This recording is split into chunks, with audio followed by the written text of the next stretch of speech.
brought to you by Bridge Power Batteries. Quality forever.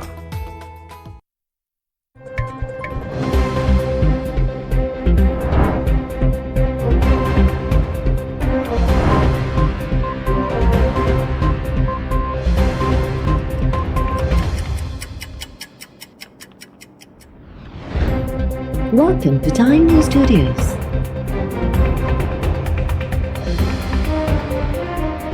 You are watching 1 PM Bulletin.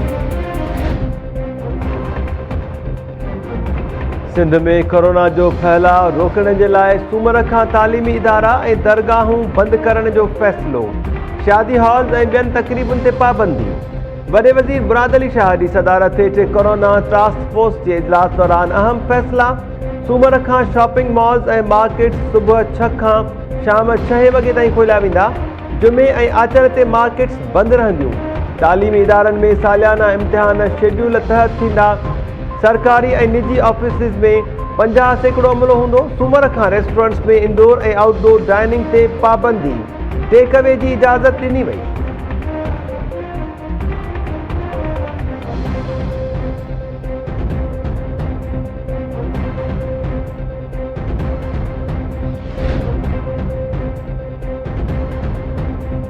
Sindh में corona vaccine न लॻाराईंदड़नि जूं mobile CIMS block करण जो फ़ैसिलो। वॾे वज़ीर सिम्स ब्लॉक करण जे लाइ PTA खे ख़त लिखण जी हिदायत करे छॾी। वॾे वज़ीर मुराद अली शाह चयो आहे त हफ़्ते अंदरि वैक्सीन न कराईंदड़नि जूं मोबाइल सिम्स ब्लॉक कयूं वञनि। वैक्सीन न कराईंदड़ सरकारी मुलाज़िमनि जी पघार ईंदड़ महीने खां बंदि करण जो फ़ैसिलो कयो वेंदो। टास्क फोर्स जे इजलास दौरान फ़ैसिलनि बाबति NCOC खे आगाह करण जी हिदायत। सिंध सरकार कोरोना जे वधंदड़ केसिस ते ॻणती ज़ाहिर करे छॾी। सिहत खाते जी इख़्तियारनि मूजिबि कराची में गुज़िरियल ॾींहुं कोरोना मस्बत केसिस जी शरह 21.3 रिकॉर्ड।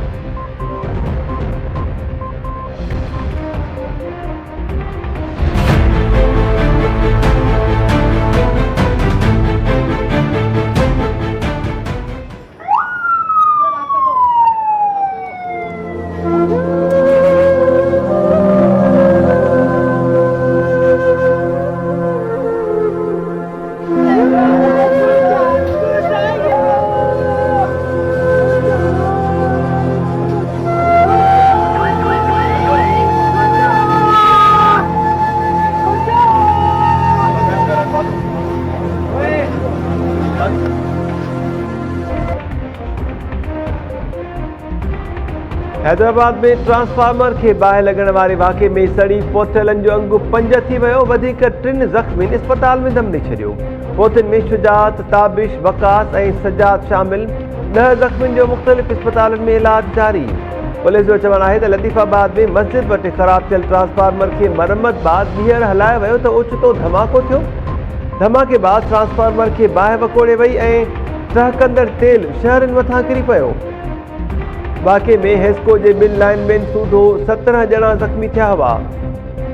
हेस्को चीफ तरफ़ां वाक़े जी जांच जे लाइ कमेटी क़ाइम। लापरवाही करण ते SDO LS ऐं 2 लाइनमैन सूधो 4 ॼणा मुअतल।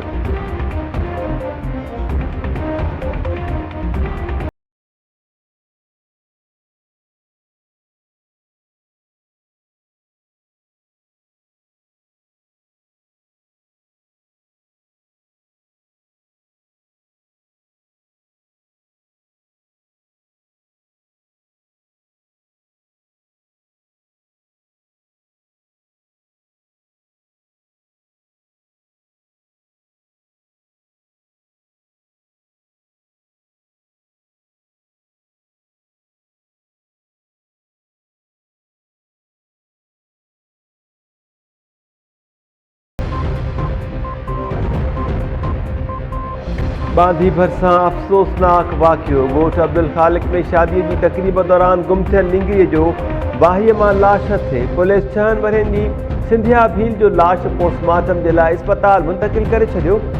वारिसनि जो चवणु आहे त ॻोठ में राति जो शादीअ जी तक़रीब दौरान नींगरी गुम थी वई हुई। सॼी राति ॻोल्हा बावजूद को बि पतो न पियो।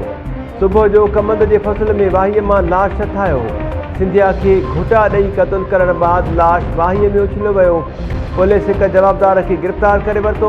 पुलिस जो चवणु आहे त जांच दौरान जवाबदार साजिद भील नींगीअ खे क़त्ल करण जो ॾोह मञियो आहे।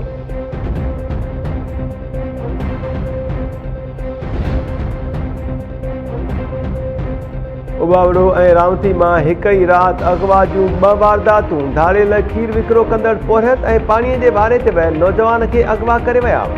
उबावड़ो भरिसां ॻोठ नथू मज़ारी में पाणीअ जे वारे ते वियल नौजवान इरफान मज़ारी अगवा। इतला बावजूद पुलिस हरकत में न आई। इलाइक़े वासी पेरा खणी धाड़ियलनि पोयां रवाना। रावती थाणे जी हद मां 40 वरियनि जो पोरहत लालू धूंधो अगवा। वारिसनि जो चवणु आहे त पोरहत लालू कचे मां खीर खणी वापसि अची रहियो हो त रस्ते ते धाड़ियल खेसि अगवा करे विया। कचे में शर बिरादरी जी धुर जे हथियारबंदनि ते पोरहत खे अगवा करण जो इल्ज़ाम। मुग़बिन जे वारिसनि तरफ़ां आला इख़्तियारनि खां मुग़बिन खे जल्द बाज़ियाब कराइण जो मुतालबो।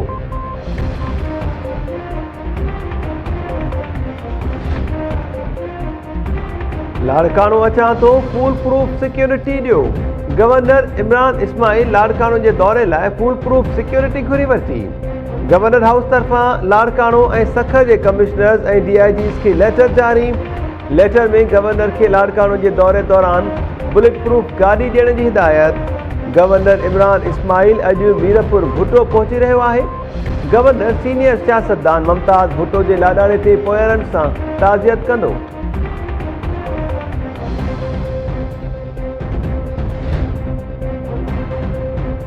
सिंध जे मुख़्तलिफ़ इलाइक़नि में हिक ई ॾींहुं 3 नारियूं पंहिंजनि हथां क़त्ल। गेरेलो भरिसां नारी कारह जी तहमत में भाउ हथां क़त्ल। ॻोठ बखर में जवाबदार पनाह अबड़ो पिस्टल जा फायर करे नौजवान भेण फरज़ाना खे क़त्ल करे छॾियो। वाक़े बाद जवाबदार फरार। नारी जो लाश अस्पताल में पोस्टमार्टम बाद वारिसनि हवाले। जवाबदार पुलिस जे पकड़ में न आयो। जरवार भरिसां नारी सुघड़ लुंड मुड़ुस ऐं ॾेरनि हथां क़त्ल। जवाबदार सदाम लुंड भाउ सां गॾिजी पंहिंजी ज़ाल ते बंदूक जा फायर कया। पुलिस जवाबदारनि खे गिरफ़्तार करे वरितो। पीर वसन भरिसां नारी सूरत जखराणी मुबैना तौर मुड़ुस हथां क़त्ल। वारिसनि तरफ़ां नारी जे मुड़ुस खे गिरफ़्तार करण जो मुतालबो।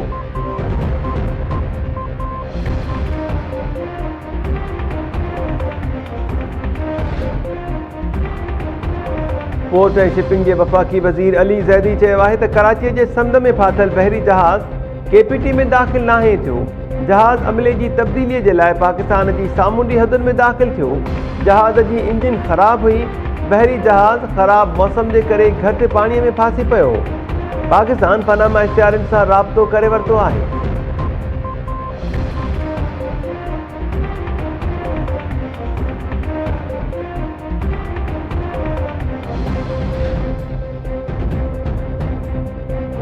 ऐं रांदियुनि जो सभ खां वॾो इवेंट टोक्यो ओलंपिक्स कोरोना जी सूरत में अॼु खां शुरू थी रहियो आहे। टोक्यो ओलंपिक्स विलेज में हेल ताईं कोरोना जा 106 केसिस ज़ाहिर। मुतासिरनि में 12 एथलीट्स बि शामिल। टोक्यो ओलंपिक्स जे तमाशाइनि बिना तक़रीब अॼु शाम जो थी रही आहे। इब्तिदाई तक़रीब में अमेरिकी ख़ातून अवल सूदो आलमी ऐं हुकूमती शख़्सियतूं शिरकत कंदियूं। बैडमिंटन जी रांदीगर माहौर शहज़ाद पाकिस्तानी झंडो पंहिंजे हथ में खणंदी।